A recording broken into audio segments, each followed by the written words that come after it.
si saa si ségg gi gis na mbiib mu gën a rëy benn kéwélu grand mu soppi jubluwaayam. li mu soxla rekk mooy da daan rab bi ci suuf ngir jaxal ci moom.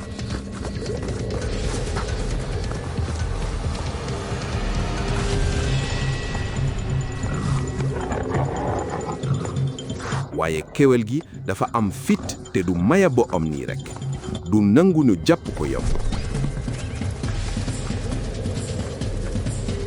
moo ëpp ségg gi doole ñaani yoon te doomu ségg yi ñu ngi gaawantu ngir ñëw dimbali néegi.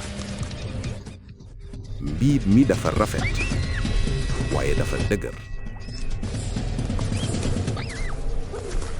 ci biir xef ak xol mbir mi nar na soppeeku.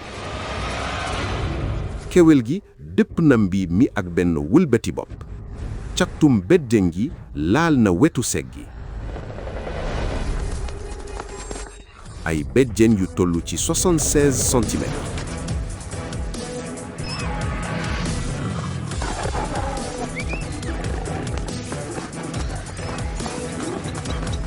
ségg gi mu ngi jéem a des ci diggante ñaari jas yi.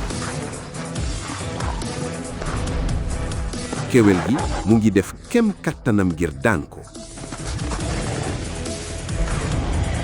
ci la musiba bi amee. benn béjjén jam na wetu kéwél gi. dafa jàll der bi ak sidit yi fekk fa cër yu am solo niki biir bi res wi ak mboot mi.